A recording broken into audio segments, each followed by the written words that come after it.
ta vie ce soir. Toi seul connais tes challenges, toi seul tu sais ce que l'Éternel t'a dit. Tout ce que l'Éternel t'a prévu, tout ce que le Seigneur t'a promis jusqu'à ce jour. Que tes yeux ne soient pas encore en train de voir. Commence à parler à l'Éternel, commence à dire Seigneur, j'attends. Seigneur, j'attends de voir ta gloire. J'attends, Seigneur, de voir ta main dans ma vie. J'attends, Seigneur, d'expérimenter la puissance de ton nom. Éternel, dis un mot, parle dans mon vie ce soir. Parle, Seigneur, je crie à nos cœurs ce soir par ta parole. Parce que ta parole, elle est vérité, mon Dieu. Ta parole, Seigneur, est inspirée pour enseigner, Seigneur, Esprit de Dieu. Alors ce soir, je prie simplement, Père, que ma bouche ne soit ta bouche, Yahweh. Que la chair et le sang fassent silence, Yahweh. Afin que toi-même tu parles à chacun de mon cœur. Afin que toi-même, Seigneur, tu t'exprimes, Père puissant, par ma bouche en ce jour, Père. Que l'homme disparaisse et que ton esprit, Seigneur, tu sois maintenant en puissance, en grâce et en autorité, Yahweh. Merci, Saint-Esprit de Dieu. Merci pour ton peuple. Merci pour chaque cœur que tu prépares, Saint-Esprit, à recevoir ta semence des vérités. Éternel, merci. Oh, Seigneur, accomplis tes promesses. Oh, Papa, accomplis tes promesses. Et mon Dieu, accomplis tes promesses. Ah, mon roi, accomplis tes promesses. Tu m'avais promis mon mariage. Seigneur, j'attends ma promesse. Oui, mon papa, j'attends ma promesse. Oh, mon roi, j'attends ma promesse. Tu m'avais promis mes bénédictions. Yahweh, accomplis ta promesse. Oui, mon papa, accomplis ta promesse. Oh, mon roi, accomplis ta promesse. Dis un mot. Ma vie va changer. Dis un mot, ma vie va changer. Dis un mot, ma vie va changer. Dis un mot, ma vie va changer. Dis un mot, ma vie va changer. On se prépare dans le livre de 1 Samuel chapitre 3. Va changer. Dis un mot, ma vie va changer. Dis un mot, ma vie va changer. Alléluia. Est-ce que tu peux acclamer Jésus? Alléluia. Est-ce que tu peux acclamer le roi de gloire? Celui qui est assis sur son trône de gloire. Merci Seigneur. Alléluia. Bien-aimé, je te salue dans le doux et précieux nom de notre Seigneur et Sauveur Jésus-Christ de Nazareth. Tu es au bon endroit, à la bonne heure, au bon moment. Alléluia. Ce soir, nous sommes encore là cet après-midi pour donner gloire à notre Dieu, pour célébrer le nom de notre Seigneur. Et nous savons que nous sommes au premier dimanche du mois de juin, le premier dimanche du mois de juin, où nous donnons un thème pour le mois. Alléluia. Et aussi où nous prenons la Sainte Seine en famille. Gloire à Jésus. Alors, à cet effet, nous allons prendre nos Bibles dans le livre de 1 Samuel chapitre 3, verset 1er au verset 15. 1 Samuel, le premier texte que nous allons lire se trouve dans le livre de 1 Samuel. 1 Samuel chapitre 3, verset 1er au verset 15. Et nous prendrons ensuite une portion de Actes, chapitre 13, verset 1er au verset 2. Est-ce qu'on peut se tenir debout pour honorer la parole du Seigneur? 1 Samuel chapitre 3. Pour ceux qui sont habitués, ceux qui peuvent pas, mais devant le Seigneur, on se tient debout pour lire la parole. Alléluia.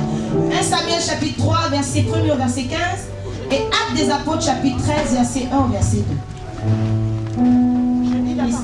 Et si est-ce que tout le monde a trouvé pour qu'on puisse lire la parole de Dieu?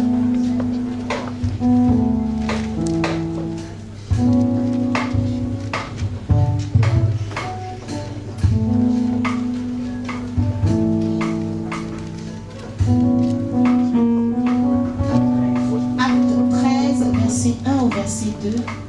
Et 1 Samuel chapitre 3, verset 1er au verset 15. Ceux qui n'ont pas de Bible, normalement, ça va s'afficher sur l'écran.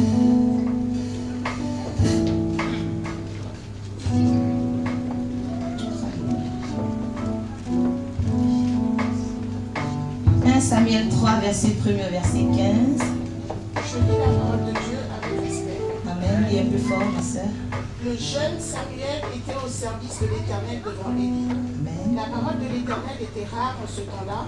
Les visions n'étaient pas fréquentes. La parole de l'Éternel était rare en ce temps-là et les visions n'étaient pas fréquentes. Continue. En ce même temps, Élie, qui commençait à avoir les yeux courts et ne pouvait plus voir, était couché à sa place. La lampe de Dieu n'était pas encore éteinte et Samuel était couché dans le temple de l'Éternel où était l'arche de Dieu. Alors l'Éternel appela Samuel. Il répondit, « Me voici. » Et il courut vers Élie et dit, « Me voici car tu m'as appelé. » Élie répondit, je n'ai point appelé, retourne te coucher, et il alla se coucher. L'Éternel appela de nouveau Samuel, et Samuel se leva, alla vers Élie et dit, me voici, car tu m'as appelé. Élie répondit, je n'ai point appelé mon fils, retourne te coucher. Samuel ne connaissait pas encore l'Éternel, et la parole de l'Éternel ne lui avait pas encore été révélée. Samuel ne connaissait pas encore l'Éternel et la parole de l'Éternel ne lui avait pas été encore révélée. Verset 8. L'Éternel appela de nouveau Samuel pour la 3e fois, et Samuel se leva, alla vers Élie et dit, me voici, car tu m'as appelé. Élie comprit que c'était l'Éternel qui appelait l'enfant, et dit à Samuel, va, couche-toi, et sinon t'appelle, tu diras, parle, Éternel, car ton serviteur écoute. Et Samuel alla se coucher à sa place. L'Éternel vint et se présenta, et il appela comme les autres fois, Samuel, Samuel, et Samuel répondit, parle, car ton serviteur... Parle, car ton serviteur écoute. Verset 11. Alors l'Éternel dit à Samuel, voici, je vais faire en Israël une chose qui étourdira les oreilles de quiconque l'entendra. En ce jour, j'accomplirai sur Élie tout ce que j'ai prononcé contre sa maison, et je commencerai et j'achèverai. Je lui ai déclaré que je veux punir sa maison à perpétuité à cause du crime dont il a connaissance et par lequel ses fils se sont rendus méprisables sans qu'il les ait réprimés. C'est pourquoi je jure à la maison d'Élie que jamais le crime de la maison d'Élie ne sera expié, ni par des sacrifices, ni par des offrandes. Samuel resta couché jusqu'au matin, puis il ouvrit les portes de la maison de l'Éternel. Samuel craignait de raconter la vision à Élie. Mais Élie appela Samuel et dit, Samuel mon fils, et il répondit, me voici. C'est fini. Alléluia. Verset 15 dit, Samuel resta couché jusqu'au matin, puis il ouvrit les portes de la maison de l'Éternel. Samuel craignait de raconter la vision à Élie. Nous allons ensemble dans Acte 13, verset 1 au verset 2, et nous pourrons nous asseoir à la suite de ça. Alléluia.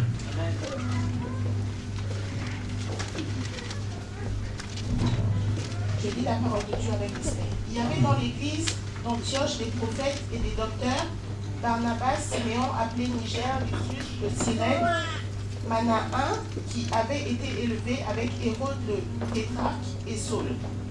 Pendant qu'ils servaient le Seigneur dans leur ministère et qu'ils jeûnaient, le Saint-Esprit dit, Pendant qu'ils servaient le Seigneur dans leur ministère et qu'ils jeûnaient, le Saint-Esprit dit, mettez-moi à part Barnabas et Saul pour l'œuvre à laquelle je les ai appelés. Mettez-moi à part Barnabas et Saul pour l'œuvre à laquelle je les ai appelés. Est-ce qu'on peut acclamer la parole de Dieu? Amen. Alléluia. Pendant qu'on acclame la parole de Dieu, on peut s'asseoir dans sa sainte présence. Alléluia. Amen.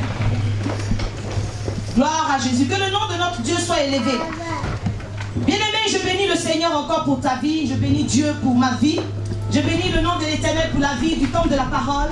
Amen. Vraiment que le Seigneur soit avec tout un chacun. Amen. Et que sa grâce et sa faveur demeurent sur chacune de vos vies au nom de Jésus. Alléluia. Nous sommes au mois de juin et nous avons un nouveau thème. Le thème du mois dernier, c'était quoi? Est-ce que le thème du mois dernier t'a fait du bien? Amen. Le Seigneur nous a montré une autre dimension de la repentance. Alléluia. Et en ce mois, nous avons comme thème servir Dieu sans condition. Alléluia. Servir Dieu sans condition. Et comme sous-thème ce soir, nous allons pouvoir nous entretenir sur ce sous-thème-là qui dit « Parle éternel, car ton serviteur écoute ». J'ai besoin qu'avant même que le Seigneur parle par sa parole, que tu puisses mettre la main sur le cœur et que tu dises au Seigneur « Ouvre les yeux de mon cœur afin que je sache écouter comme un disciple ». Tu vas dire « Seigneur, je t'en supplie en ce jour, ouvre les yeux de mon cœur. Ouvre les oreilles de mon cœur. Ouvre-les. Pour que je vois. Pour que je sache écouter. Comme un disciple. Parce que l'Éternel éveille nos oreilles chaque matin. Afin qu'on sache écouter comme les disciples. Et que sa parole nous fasse du bien. Alléluia. Parle l'Éternel car ton serviteur écoute.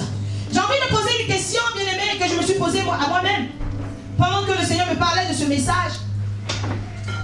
Aujourd'hui, qui se considère dans ce lieu comme serviteur de Dieu? Est-ce qu'il y a un serviteur de Dieu dans ce lieu? Si tu te considères comme un serviteur, tiens-toi debout. Si tu te considères comme un serviteur de Dieu, tiens-toi debout.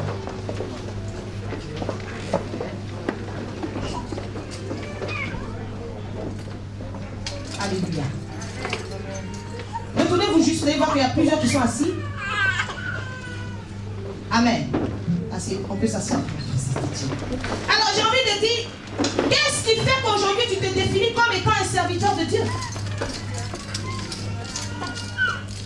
Alléluia. Comment est-ce qu'on reconnaît un serviteur de Dieu? Qui peut dire ce soir qu'il est serviteur de Dieu? J'ai besoin d'un peu d'arguments. C'est bon, Clarisse, tu t'es tenue debout. Pourquoi tu t'es tenue debout? Qu'est-ce qui fait que tu te considères comme une servante de Dieu? Alléluia. Je me considère comme servant de Dieu parce que je répondu à l'appel. Comme Samuel, le Seigneur m'appelle.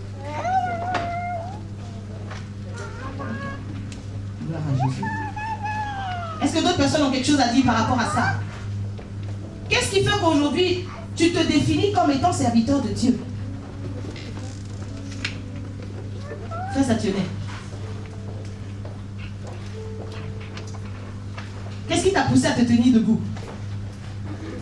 Je pense que ce n'est pas la même motivation que certains qui ne se sont pas tenus, qu'on préfère ne pas se tenir debout. Si c'est dit, c'est une question assez simple, mais en même temps elle est bizarre. Comment le pasteur peut nous demander ça? Alléluia. Alors je suis même partie un peu plus loin. Lorsque j'ai répondu à cette question comme vous aussi, j'ai dit, mais Seigneur, je dis que je sers Dieu. Mais sur quoi je m'appuie pour dire que je sers Dieu? Est-ce que je sers réellement Dieu? Est-ce qu'aujourd'hui vous pensez qu'il y a une différence entre servir Dieu et faire l'œuvre de Dieu? Si une différence, c'est laquelle? Alléluia. J'ai envie qu'on parle déjà selon le Larousse pour définir un peu c'est quoi un serviteur. Après quoi nous allons aller dans les choses de Dieu. Alléluia.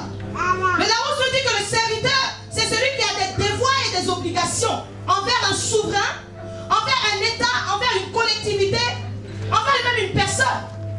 Et c'est celui qui est à leur service. Donc le serviteur, c'est celui qui est au service d'un souverain, qui est au service d'une nation, au service d'une collectivité, au service d'une personne. Alléluia.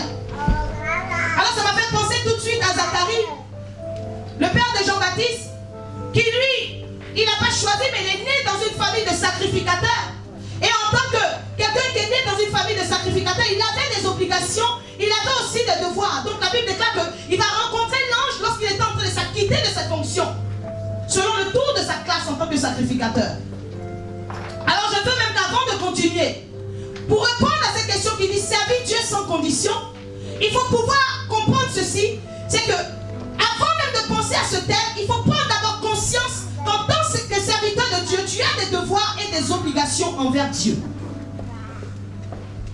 Alléluia. Amen. Tu as des devoirs et des obligations envers Dieu. Avant de continuer, celui qui a dit qu'il était serviteur de Dieu, même si tu ne sais pas ce que ça veut dire, il faut déjà retenir ceci, prendre conscience dans un premier temps qu'en tant que serviteur, tu as des obligations et des devoirs envers Dieu. Et la Bible nous dit que voilà le jeune Samuel qui était au service de l'Éternel devant Élie. Or, Élie, on sait tous ce que ses enfants faisaient dans le temple. Vous imaginez, tu travailles et tu entends de la parole, tu sers Dieu devant le révérend Meluc Audio. Et puis tu entends tous les dégâts que les enfants font. Mais tu sers Dieu devant eux. Il y a longtemps, le Saint-Esprit t'a déjà parlé, sort de ce ministère. N'est-ce pas? La Bible déclare que Élie était vieux. En ce moment-là, Dieu ne parlait plus. Les visions étaient rares. Samuel est assis. Alléluia. J'ai envie de pousser plus loin pour dire que servir Dieu, c'est se soumettre à Dieu. Vous voyez, dans les étapes de l'appel, lorsque Dieu t'appelle, tu vas écouter, tu vas répondre, mais tu ne vas pas aller servir Dieu parce que tu ne le vois pas directement. Mais Dieu va te permettre d'abord de passer par l'ordre. La preuve en est que tous ceux qui ont servi le Seigneur, qui ont été appelés, vous avez vu qu'ils étaient en train de faire quelque chose. David, il était derrière les brebis de son papa. Élisée, il était à la 12e paire de bœufs. Ils étaient en train de faire quelque chose. Lorsque Élisée, même avant de devenir grand prophète, il emmenait l'eau et il lavait ses mains. Jusqu'à ce qu'un jour on dise, jette ton manteau sur lui, parce que lui, il va te succéder. Donc vous voyez quelque part que le caractère de la condition apparaît tout doucement. Comment est-ce que je peux servir Dieu sous la coupole de quelqu'un dont le témoignage même est un peu bizarre?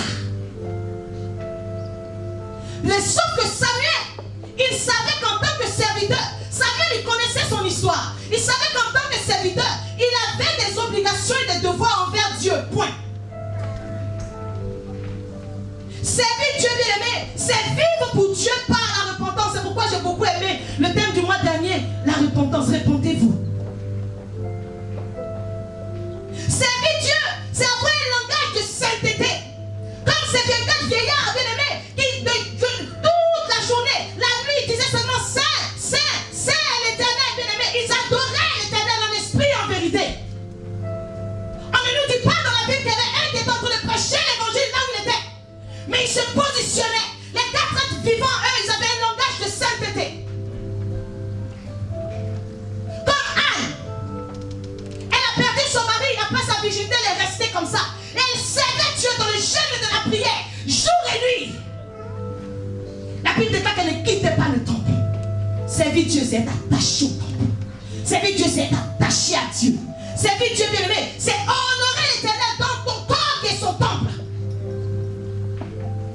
Celui qui marche dans la sanctification, celui qui sait que son corps appartient à l'Éternel, qui prend soin de son corps, bien-aimé, c'est lui qui sert Dieu. C'est garder son temple sans tâche. Alléluia. Amen. Samuel, il se mettait, il était positionné. Et son rôle, c'était quoi? Il ouvrait la porte de l'Éternel. La porte du temple, il l'ouvrait. Il fermait la porte. Il ouvrait la porte. Alléluia. Servir Dieu, c'est ça. Laisser ton cœur dans une bonne disposition. Pouvoir ouvrir ton cœur à l'Éternel lorsqu'il a envie de rentrer. Laisser le Saint-Esprit surfer dans ton cœur. Sans croiser quelque chose qui l'embête. Servir Dieu, c'est marcher dans la crainte de Dieu. C'est garder ses pensées pures. Parce qu'à n'importe quel moment, le Seigneur peut atterrir dans tes pensées parce qu'il veut te parler. C'est laisser tes pensées pures. Comme la Bible dit, que tout ce qui est bien, tout ce qui mérite l'approbation soit l'objet de nos pensées. Tout ce qui est vertueux soit l'objet de tes pensées. Ça veut dire que quelqu'un qui sait, qui a conscience qu'il a des devoirs et des obligations, lorsqu'il est assis, il ne peut pas laisser ses pensées vagabonder, mais il s'accroche à tout ce qui est vrai. Alléluia. Frère Patrick, est-ce que tu peux partir à ta tribu un peu derrière? Alléluia. Servir Dieu bien-aimé, c'est être dans la volonté parfaite de Dieu. La Bible nous dit que Élie, les visions étaient rares, mais la Bible déclare qu'il était couché à sa place. Imaginez un prophète qui est la bouche de Dieu, qui ne parle plus de la part de Dieu, à qui Dieu ne se révèle plus. Mais si servir Dieu c'était ça, il ne serait plus à sa place.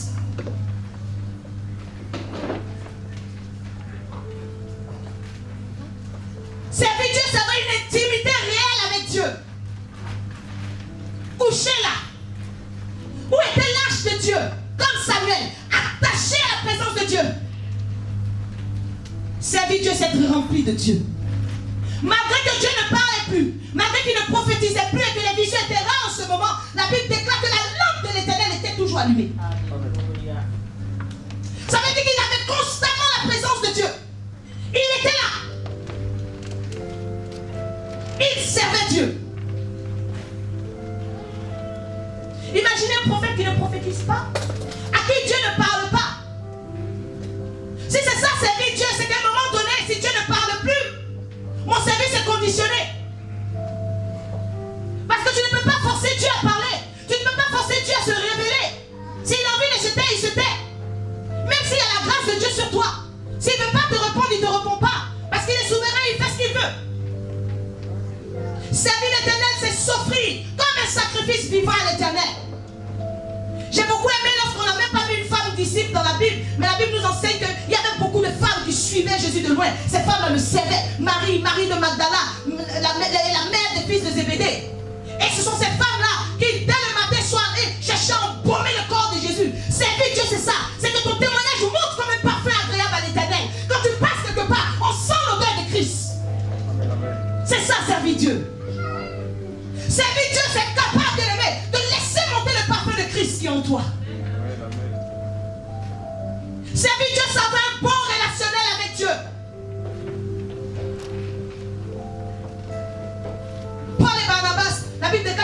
de servir Dieu dans leur ministère, ils jeûnaient.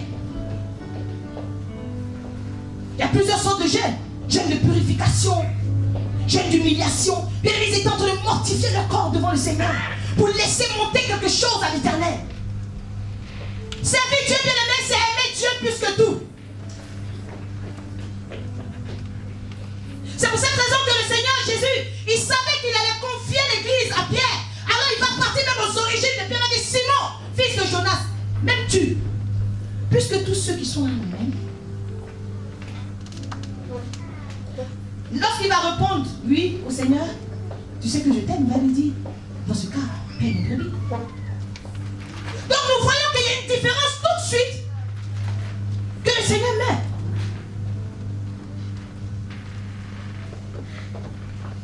Servir Dieu, bien-aimé, c'est arriver à un stade où tu ne fais rien de toi-même. Quelqu'un qui sert Dieu réellement, c'est une personne qui s'abandonne totalement à Christ. Lorsque le Seigneur parle, tu es au taquet. Il n'y a même pas une question de dire, se dit que ce soir ma voiture ne marche pas. Oh Dieu, non, ça veut dire que normalement on devait me placer à 10h, on m'a mis à 15h. Bien-aimé, non, tu comprendras avec moi. Jésus, il pouvait dire, je ne fais rien de moi-même. Mais je parle selon ce que le Père m'a enseigné. Alors il y a quelque chose qui va me choquer dans ce que nous avons lu. Samuel était au service de l'Éternel devant Élie, mais il ne connaissait pas encore l'Éternel. Comment est-ce que ça peut se faire? Donc ça veut dire que je peux être en train de servir Dieu sans connaître Dieu.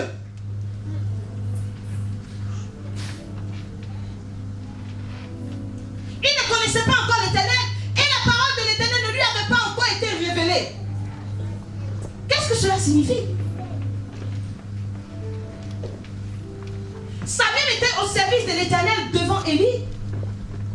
Ça veut dire que Samuel, dans le service qu'il faisait, n'avait pas encore fait un face à face avec Dieu. Au fur et à mesure qu'il se sanctifiait, au fur et à mesure qu'il s'attachait à l'Éternel, il se rapprochait de l'Éternel. Amen. Alléluia. Vous savez, il faut retenir ceci, c'est que Dieu opère selon un timing.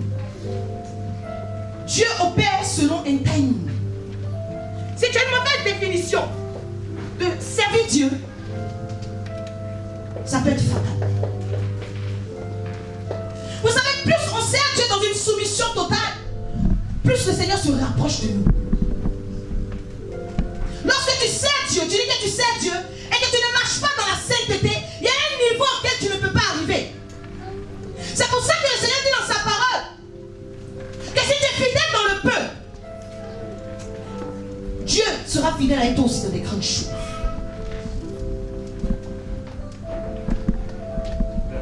Vous savez, le service à l'Éternel, c'est ce qui favorise la rencontre véritable. Lorsque tu sers réellement Dieu, lorsque tu te consacres davantage sur le Seigneur, même si tu n'attrapes pas un micro pour prêcher dans une assemblée, et que tu sais que tu as des devoirs et des obligations en tant que serviteur de Dieu, et que tu cherches Dieu par le jeûne, par la prière, tu cherches Dieu, tu le cherches à l'intérieur de toi, de ton corps, qui est son temple, ami de l'Éternel, tu sens qu'il y a quelque chose, tu te rapproches davantage de l'Éternel. C'est pour ça souvent ça me fait rigoler des personnes qui vivent dans le péché et qui sont en train de gêner d'après elles parce qu'elles ont envie que Dieu leur parle. Ami de l'Éternel, c'est Dieu. C'est Dieu. Regarde quelqu'un à côté de toi et dis, il faut servir Dieu.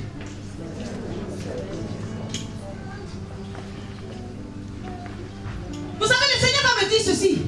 Il y a des moments où j'ai dit cela au serviteur de Dieu. Il y a des moments où tu viens te dire, mais pasteur, je ne sais même pas. Souvent c'est un peu flou.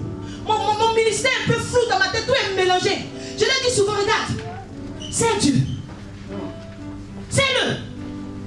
C'est une erreur de croire que Dieu va te dire, regarde, fils, je t'appelle, oui, tu sais, tu vas attraper. Oui, bien aimé, la prophétie peut être lancée. Mais entre le jour où la prophétie est lancée et le jour où ça doit se faire, il y a servir Dieu au milieu. Alléluia. Je peux dire à quelqu'un que c'est lorsque tu es en train de servir Dieu que le caractère exceptionnel de ton appel se définit. Je répète.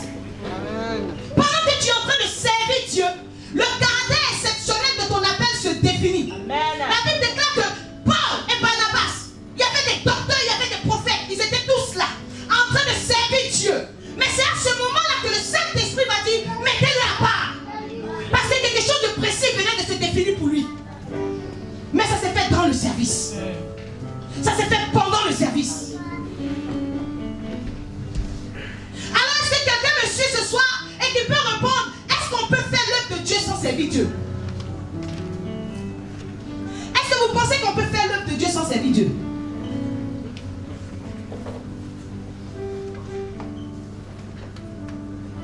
Les serviteurs, est-ce qu'on peut faire l'œuvre de Dieu sans servir Dieu? Oui ou non? Oui. Tout le monde est d'accord qu'on peut faire l'œuvre de Dieu sans servir Dieu. Est-ce qu'on peut faire l'œuvre de Dieu sans servir Dieu? Non. Ah!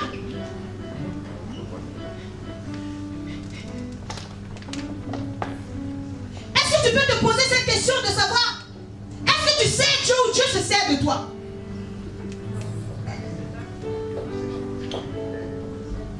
Est-ce que tu sais Dieu ou c'est Dieu qui se sert de toi? Est-ce que tu es utile à Dieu ou c'est Dieu qui t'utilise?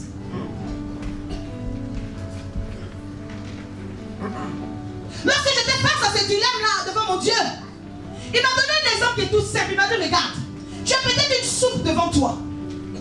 Comme le Seigneur a dit de Paul que c'était l'instrument que lui-même il s'est choisi. Il dit, regarde, la soupe là c'est un ustensile. Enfin, la soupe est là et tu as un ustensile qui est la cuillère pour pouvoir boire la soupe.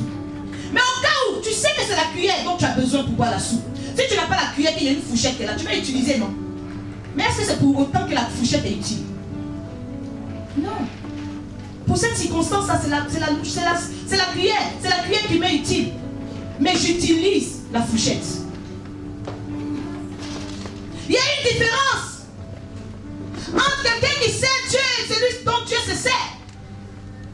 C'est pour ça que souvent ça fait rigoler. Non, non, le Seigneur l'utilise. Dieu l'utilise même fort. Alors quand je sais qu'il y a une différence, la Bible nous dit dans Matthieu 7 à partir du verset 22 que plusieurs me diront ce jour, Seigneur, Seigneur, n'avons-nous pas prophétisé en ton nom? Ah Seigneur, c'est pas nous qui avons œuvré. Parce que c'est ça, allez par tout le monde, faites de toutes les nations des disciples, vous imposerez les mains aux malades et ils seront guéris, vous chasserez les démons, vous opérerez des miracles. Voilà les gens qui ont fait l'œuvre de Dieu. Alléluia. Voilà les gens qui ont fait l'œuvre de Dieu en croyant que c'était servir Dieu.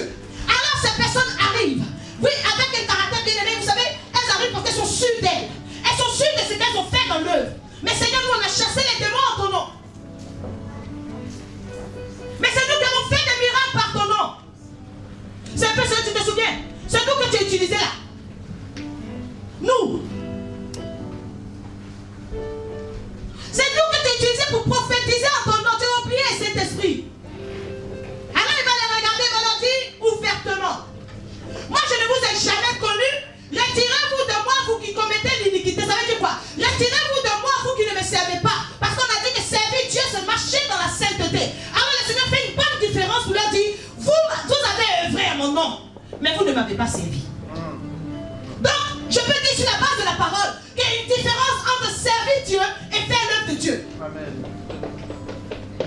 Je veux donner un conseil à quelqu'un. Je veux donner un conseil à quelqu'un ce soir. Garde-toi d'être plus attaché à l'œuvre de Dieu qu'à toi. Alléluia. Garde-toi dans ta marche avec Dieu de t'attacher plus à l'œuvre qu'à Dieu lui. Garde-toi dans ta marche avec Dieu de t'attacher plus à l'œuvre de Dieu qu'à Dieu lui-même. Vous savez, c'est quelque chose qui m'a beaucoup fatigué au début dans le ministère. Parce que je pouvais être au temple de la parole et je me trouvais en train de former d'autres personnes de d'autres églises. Parce que pour moi, c'était l'œuvre de Dieu. L'œuvre de Dieu, c'est que quelqu'un va venir. Tu vas te dire, ah, Seigneur de Dieu, fais ça pour moi. Seigneur de Dieu, je ne connais pas ça. Mais Seigneur de Dieu, comment on fait ça? Tel message comme ça. Mais est-ce qu'on peut refuser ces choses-là? Est-ce qu'on peut refuser ça? Normalement. On ne peut pas refuser. Et à un moment donné, j'étais fatigué. Le Seigneur m'a dit, j'ai dit, Seigneur, tu vois, ton œuvre m'épuise. Oh Seigneur, il fait ton œuvre. Il m'a dit, je n'étais pas appelé à faire ça. Il m'a dit, serre-moi. J'ai dit, mais ça, c'est pas te servir. Il dit, serre-moi. Alléluia. Et le Seigneur va me faire comprendre qu'un chrétien, ce n'est pas celui qui fait le bien. Non. C'est une personne de bien qui fait l'œuvre de Dieu. Le chrétien, ce n'est pas celui qui fait le bien. Parce qu'il y a des gens qui ne connaissent pas Dieu. Parce que c'est une vertu pour eux. C'est une valeur pour eux. Ils font le bien. Mais celui qui marche avec Dieu, c'est pas celui qui fait le bien. Mais c'est une personne de bien qui fait la volonté de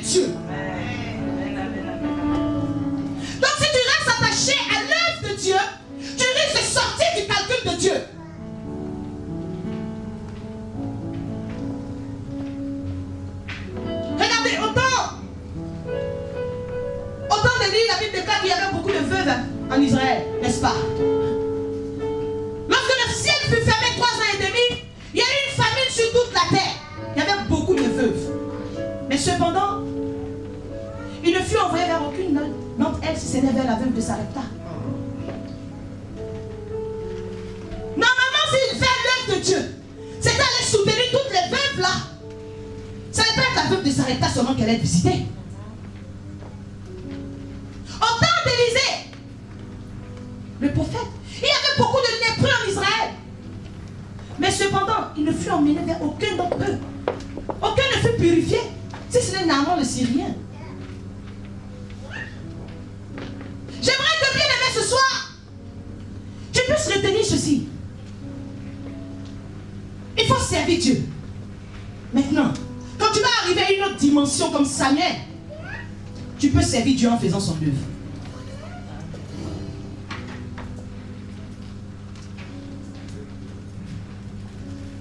Alléluia. Amen. Vous savez, celui qui sert Dieu en faisant son œuvre, il y a 3 clés. Dis avec moi 3 clés.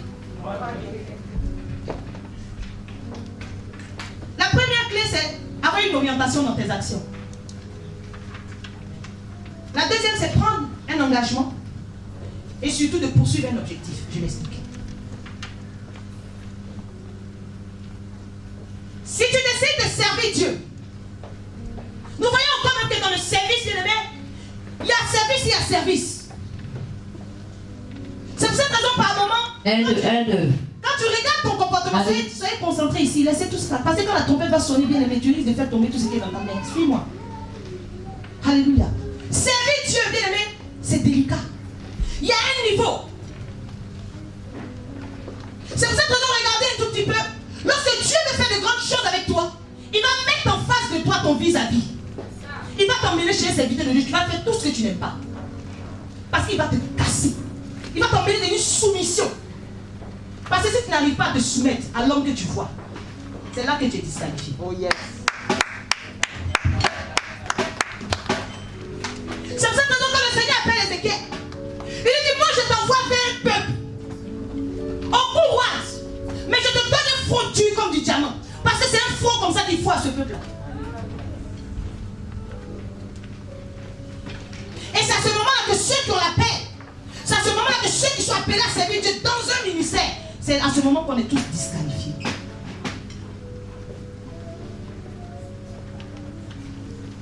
Vous savez, ça se trouve si Samuel n'était pas sous la coupole d'Élie, il n'allait même pas entendre la voix de Dieu.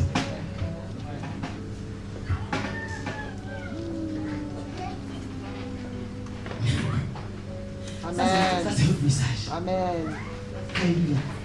Il faut avoir une orientation dans tes actions. Il faut prendre un engagement et poursuivre un objectif. C'est pour cette raison l'apôtre Paul est clair là-dessus dans le livre de 1 Corinthiens 9 verset 26. Il dit, moi donc, je cours non pas comme à l'aventure, je frappe non pas comme battant de l'air. Raison pour laquelle vous allez voir que Samuel avait une orientation dans le service qu'il faisait. Lorsqu'il entend sa voix, il court vers Élie. Il a une orientation précise.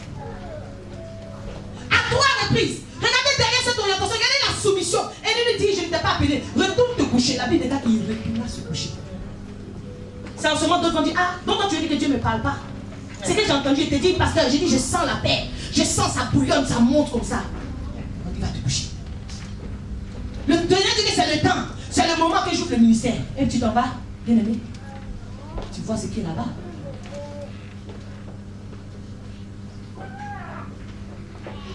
Il y a 2 cas. Soit tu fuis une coupole, et puis le Seigneur t'envoie des âmes qui vont faire le travail de ce que l'autre aurait dû faire.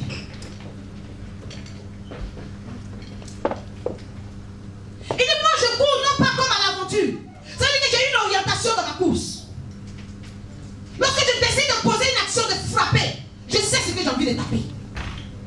Je traite durement mon corps et je le tiens assujetti. Ça veut dire que mon engagement, je reste malgré ma marche attaché à mon engagement de servir Dieu. Traiter durement son corps, assujettir sa chair, c'est de prendre l'engagement de rester dans la sainteté, de laisser ton temple sans tache ni ride.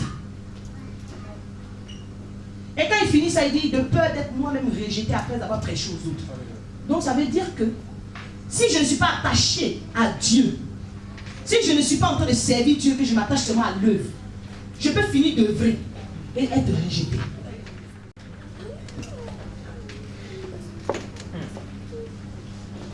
C'est pour ça que je répète encore à quelqu'un. Même lorsque le Seigneur fait des miracles avec toi, même si Dieu, tu parles et puis le feu sort dans ta bouche, bien aimé, n'oublie jamais que tout cela est une source. Reste attaché à la source. Dans ta marche, bien aimé, rassure-toi tout le temps que tu as toujours la bonne orientation. Tu es resté toujours attaché à ton engagement. Et surtout que tu connais ton objectif, il ne change pas. Combattre le bon combat, c'est bon. Achever la course, c'est très bon. Mais garder la foi, c'est mieux. À quoi servira-t-il à un homme de gagner tout le monde s'il perdra son âme? Sans seulement qu'on voit qu'il y a une différence entre servir Dieu et faire l'œuvre de Dieu. Normalement, si je fais l'œuvre de Dieu, je suis sauvé. Mais il dira, je ne vous ai jamais connu.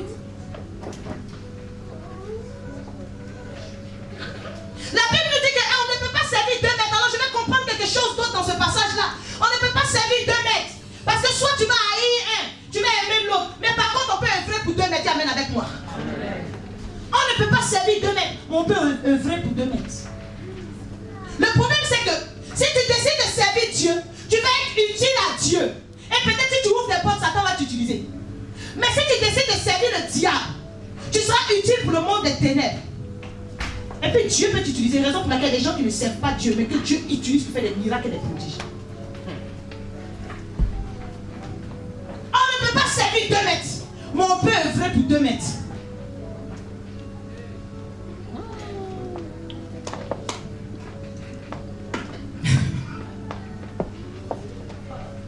On ne peut pas servir 2 mètres. Mais Satan même il sait qu'on peut œuvrer pour 2 mètres. Le matin tu peux faire comme si tu prêches l'évangile, on connaît ça. Tu pries pour des gens, tu es disposé. Mais le soir, tu as une autre vie. Mais le Seigneur ne t'humilie pas. Hein? Parce qu'il sait que tu ne lui es pas utile, il t'utilise. Donc il te met au cas où sous le coude.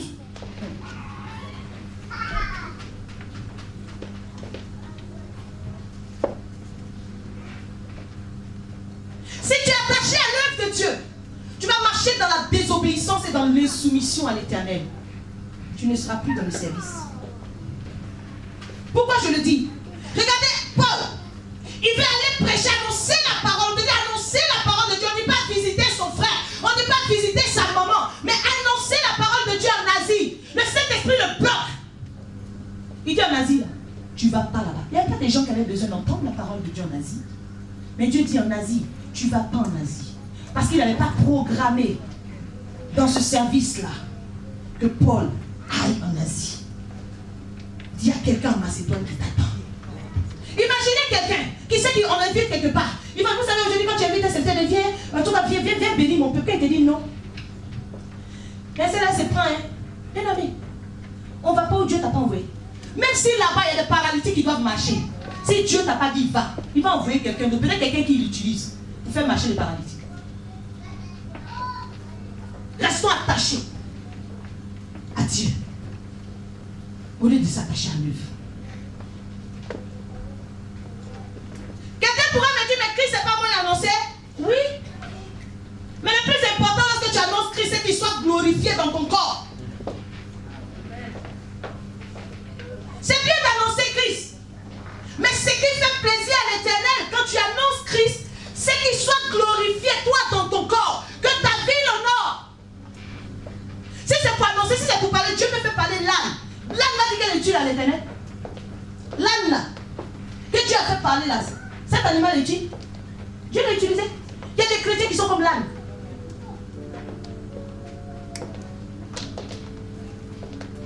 Et puis on est content. C'est là encore on vient comprendre que la grâce est trompeuse. Ça veut dire que tu es détente. Tu sais ce que tu fais, tu connais ta vie. Et puis Dieu fonce avec toi. Dieu va dans des choses avec toi. Tu viens combler le trou des désobéissants en fait. Même dans la maison de Dieu, il y a des bouches-trous. Le Seigneur sait tu on a dit à la sœur Noël, va peut-être à gauche, on va dire, ah, 18h c'est l'heure de foot de mes enfants et tout. Il la connaît parce qu'il chante son cœur avant elle-même. Il dit, bon, attends, il a pris lui là même. Attends, il a fini de boire sa bière, c'est sûr qu'il est un peu dans les vagues. Tout ce qu'il a dit, il va faire. On dit, frère, attends, viens. Il y a quelqu'un pour qui on doit aller prier là-bas. Non, sans problème, il s'en va. Le Seigneur a utilisé le frère pour combler le vide. Mais ça trompe. Alléluia. Beaucoup, la Bible dit que beaucoup sont animés d'un esprit de dispute. Mais ils annoncent Christ avec des motifs pas, c'est-à-dire avec des motifs pas purs. C'est pas parce que quelqu'un vient annoncer Christ qui sait Dieu. Quelqu'un qui annonce Christ, qui sert réellement Dieu, lorsqu'il se tait, sa vie continue d'annoncer Christ. Son témoignage continue de parler de Christ. Son odeur continue de parler de Christ. Quand il arrive quelque part, même s'il se tait, même s'il va se mettre, la Bible dit, ne vous précipitez pas, venez vous mettre devant les premières places, allez vous mettre là-bas. Et puis, dès que ton odeur va attirer quelqu'un, même sans veste, la femme dit, toi, je sens quelque chose. Ça sent Jésus. On peut coopérer. Alléluia. C'est pas dans le matu. Bien lorsque tu arrives quelque part, même si tu ne dis pas que tu es chrétien, on a fait son disciple, ils sont venus s'asseoir, ils vont se réchauffer, c'est lui, toi. Tu ne peux pas te cacher. Toi, quand tu parles, on sait que toi, tu es avec ceux-là. Tu parles comme eux. Normalement, tu devrais t'identifier. Alléluia. Et je veux conclure pour dire à quelqu'un ceci. Si tu veux servir Dieu sans condition, garde une chose à l'esprit. La soumission n'est pas mutuelle. C'est le respect qui est mutuel. C'est pas parce que tu te soumets à Dieu que Dieu devrait se soumettre à toi. La soumission n'est pas mutuelle. C'est pourquoi quand on dit aux femmes, soumettez-vous. C'est bête quand tu dis, mais lui il ne fait pas. Et puis moi je fais. La soumission n'est pas mutuelle. Mais par contre le respect est mutuel. Marie, aimez-les, respectez-les. Parce que si on pensait que, c'est parce qu'aujourd'hui on croit que la soumission est mutuelle. Que lorsqu'on sait Dieu avec crainte et tremblement, on s'attend à quelque chose. C'est pas mutuel. Tu t'es soumis, n'attends rien. Parce qu'il n'a aucune obligation de se soumettre à ta volonté. Soumets-toi à la volonté de Dieu. Respecte Dieu. Vous voyez, lorsque tu te soumets à Dieu, il sait que ce n'est pas mutuel, mais il sait que le respect est mutuel. C'est pour cette raison qu'il ne met jamais la honte sur toi. Amen. C'est pour cette raison que le Seigneur ne te laisse jamais dans la confusion quand tu le sais véritablement. Ce n'est pas parce qu'il se soumet à ta volonté, mais c'est simplement parce qu'il te respecte. Alléluia. Ce soir, je veux vraiment interpeller un frère et une sœur. Je veux t'emmener vraiment à revoir un peu ta façon de faire avec Dieu. À te poser les bonnes questions, parce qu'en général, quand on se pose les bonnes questions, les meilleures réponses s'y trouvent. Revois un peu ta marche. À quoi est-ce que tu as donné la priorité? C'est pour cette raison que ça fait rigoler quand on voit souvent des personnes qui doivent prêcher. Il y a quelqu'un qui a dit, mais au pays là-bas, pour ceux qui sont chrétiens depuis longtemps, mais quand un homme de Dieu a un programme, ami, s'il doit aller prêcher quelque part, il a une veillée, mais laisse tomber les jours de jeûne d'avant. Il va commencer à saisir qu'il faut qu'il se mette dans une discipline. Bien, il n'est pas besoin de te mettre dans cette discipline parce que ça doit être ton quotidien. C'est pour ça par moment quand je dis aux appelés, on peut t'appeler tout de suite, on te dit, regarde, quelqu'un est en retard, c'est lui qui devait prêcher. Je dis, tu prêches, ne me dis pas que là, je n'ai pas préparé. Normalement, dans ton cerveau, tu as avalé le rouleau. Même quand tu te réveilles, tu dois être capable de vomir quelque chose. Donc ça veut dire que tu te sanctifies seulement. Tu cherches Dieu davantage lorsque tu dois venir déverser quelque chose. Non, ça doit être ton quotidien. Tous les jours, tu dois avoir cette intimité avec Dieu comme tu devais partir face à un auditoire. C'est comme ça qu'on développe le muscle spirituellement. C'est comme ça qu'on le rend grand. Quand je dis ça souvent, beaucoup n'aiment pas. Je dis un vrai soldat, quand il marche avec son fusil, il y a toujours une balle au bout. Il n'attend pas que celui-là qui est en face de lui soit là pour dire, il va charger son fusil. C'est pas vrai. Ils vont te tuer sur le profond. Normalement, bon serviteur de Dieu, sa méditation c'est un message. Sa méditation du jour, c'est l'enseignement. Normalement, si on te dit tu prêches, Si tu as prié le matin, si tu as médité le matin, tu devrais nous dire ce que Dieu t'a dit. Pourquoi on doit te prévenir? Si tu marches et que tu es connecté à Dieu, tu es dans une intimité avec Dieu. Quand il met, tu mets un pas, c'est que tu as déjà mis le pas. Si Dieu sait que tu dois partir peut-être à l'ouest, il va te donner le message qu'il va te donner. Il va inclure l'ouest là-dedans. Tu auras de quoi dire. Même si ce n'est pas grand-chose, message d'urgence. Alléluia. On va se tenir debout, nous allons parler à notre Dieu. Alléluia. On va parler à ton Dieu. Certainement, durant tout ce mois, le Seigneur va inspirer ses serviteurs.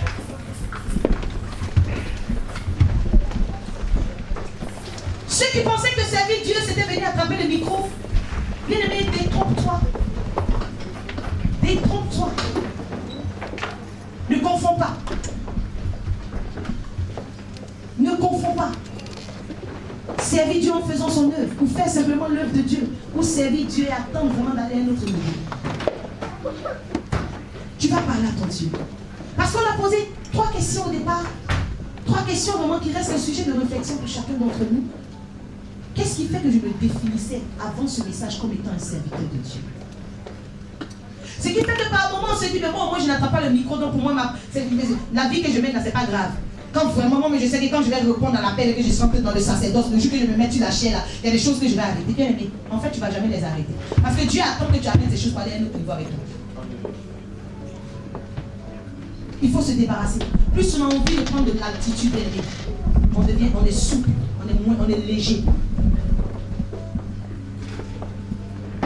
Est-ce que tu sais réellement Dieu? Quelle est ta position? Je dis, est-ce que tu as encore un pied dedans, un pied dehors? Qu'est-ce qui fait qu'aujourd'hui, lorsque Dieu ne répond pas, ne t'exauce pas, ta foi baisse, on ne te reconnaît pas? Tu vas parler à ton Dieu. Et que si jamais tu étais à ce jour attaché plus à l'œuvre, à Dieu lui-même, que le Seigneur te repositionne. Qu'il te repositionne. Même si tu avais fui ton Élie, que Dieu puisse mettre la conviction dans ton cœur, afin que tu puisses être à ta place.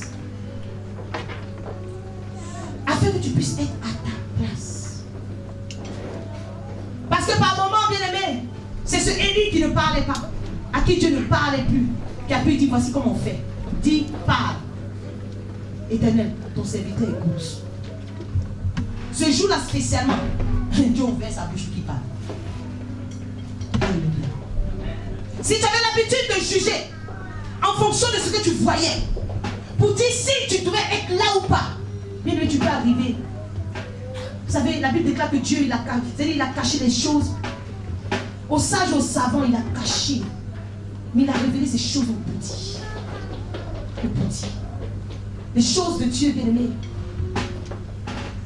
sont très discrètes. Ce soir, je vais inviter quelqu'un à rentrer en lumière et à se parler. Est-ce que je sers Dieu réellement? Je me suis posé cette question, j'avais des larmes aux yeux. Je me dis, Seigneur, j'espère que je ne suis pas en train de te servir dans la désobéissance. Je ne suis pas en train de faire l'œuvre dans la désobéissance. Est-ce que je te sers réellement? C'est quoi le motif? Ce pourquoi je te sais, c'est quoi?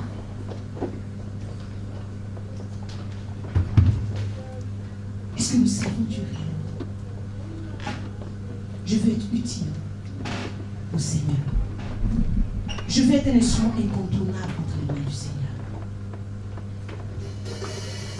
Je veux être un instrument incontournable. Aujourd'hui, le plus important pour quelqu'un, c'est pas de dire Seigneur, révèle-moi quand tu m'appelles bien aimé. Mais non, c'est de s'approcher davantage du Seigneur. C'est de chercher de servir Dieu davantage. Et tu vas voir que le Seigneur va se rapprocher de toi.